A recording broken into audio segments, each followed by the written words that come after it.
Hey guys, today we are checking out another gaming device, this one here. Mixbox Universal!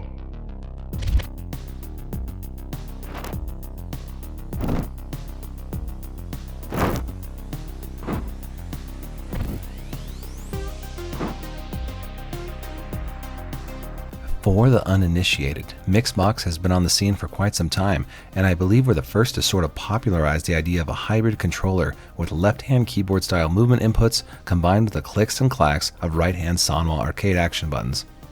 You can get these in a handful of different variations, including their original version where the angle of the arrow keys was parallel with the device. However, I wanted to try this 12-degree angled version.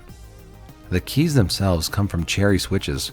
The default ones are reds, but you can also order silvers and blacks straight from Mixbox if those are more your speed. Before we get to that, let's look at the case shape and overall dimensions. The first bite is with the eye, and this has a premium metal look and a clean aesthetic. Colors come in black and white, and then this black and blue one represents their universal model. And I also believe Johnny Fraze helped them with their art and branding choices, so you can see some of his flair in this bottom left corner here. However, art is of course changeable with a few quick screws if you want something beyond this stock offering. Though I will say I did enjoy that they labeled all the button functions, so if you're jumping between systems, there would never be a doubt regarding which aux function was which. And because this Universal Edition comes with a powerful Brook board, jumping between systems without the need for an adapter or converter is something we can easily do. What's also interesting about the case is that it is tapered. The little wrist area near the bottom tapers inward, and then it slants down and toward the user at 11 degrees to help support wrists during lap play. I always appreciate it when a company breaks up a standard rectangle aesthetic to give us fresher case designs. Now, the Mixbox has arrow keys, 8 30mm Sanwa action buttons, and then 4 additional Sanwa aux buttons. The space between the edge of the keys and the action buttons is right around 5 centimeters at its closest point. The overall dimensions are also more in line with traditional fight sticks rather than smaller Hote-style products. It measures not quite 15 inches long by 9 inches wide. It's also right around 2.5 inches thick, and the metal construction obviously contributes greatly to the overall weight. This thing clocks in at over 5 pounds. Now let's quickly compare its footprint to a handful of other devices to give us some context.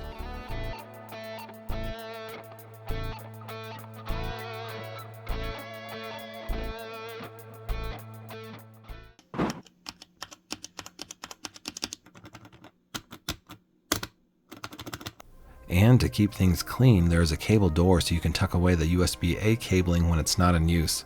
There is no foam backing on the reverse side, but there are 4 little plastic feet to help with some table stability. If we remove the 8 screws from the back, we can get a peek at the internals. Everything looks pretty standard under the hood, and again we see that nice Brook board which allows for mini systems right out of the box. And then there's a modular backing plate that needs removed if you want to swap the WASD switches. Full disclaimer, I'm not a big 3D fighting game guy, but I think this style of controller could sing in that arena.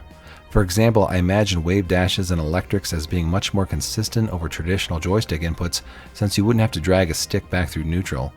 Part of that is just the appeal of leverless devices in general. The Mixbox Arcade YouTube channel features quite a few tech demos for Tekken and then a handful of other games. I really like it when these gaming device companies go that extra mile to do that. It demonstrates commitment to the scene and gives newer players some good starting references. I like the precision of dedicated movement buttons over a lever when it comes to air dashers and anime fighters, so this is a great choice for those. For more traditional 2D fighting games it also worked well, but took some getting used to based on my thoughts on jump function placement. I think newer players or people with a strong background in PC gaming will say it's maybe more intuitive to start with something like this since the up function just seems like it's in the correct spot.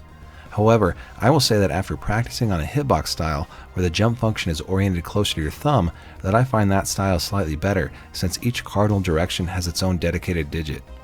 Normally this was a non-issue, but it did make down to up charge inputs slightly more difficult for me. It's obviously not a deal breaker, but if you're a Guile main, then I would tell you to expect a bit more time in the lab to guarantee you won't flub an important combo mid-match. If I could offer the Mixbox crew a bit of advice, I would encourage them to offer a controller option where the jump function was bound in that area as well, sort of like an ASD, and then a spacebar type button for jump to accommodate both thumb press options. Additionally, the action buttons are oriented in a Vuelix layout, But there's been some enthusiastic adoption of the Noir layout, with 50% of channel viewers saying that they favor it over other options in a recent poll. Just some food for thought for their next iterations. Anyway, the Mixbox Universal here serves as a nice keyboard proxy, which can be good for those attending in-person events. What I mean by that is that this is a good option since the keyboard alone is not allowed to compete in offline CPT tournaments and must be paired with a controller. A device like this keeps everything legal and all in one nice little package. I did enjoy the 12-degree angle on the movement keys, but your mileage may vary based on your own preferences. Still, if I'm using an Odin or a low key on a traditional stick where I've subbed out the lever, then I angle those slightly inward to keep my wrist more in line with how my arm naturally rests. The controller feels legit, and I really liked the weight and the footprint in my time with the device. It has a nice metal shell, and the Mixbox name has been around longer than most. However, all of its premium feel does not come cheaply, and I think that the overall price is perhaps the biggest issue with this device. Don't get me wrong, I think Mixbox is still an industry leader when it comes to WASD style fight sticks, but in a world with GP2040 CE based devices and Hope 42 and similar all-button companies lowering the barrier to entry with their own inexpensive leverless devices, the price of this Mixbox Universal, clocking in around $400, will definitely scare away some potential buyers. Now, you can of course save some funds if you don't need it to work on a slew of different systems, but I think you'll know if this appeals to you and ticks enough of your boxes.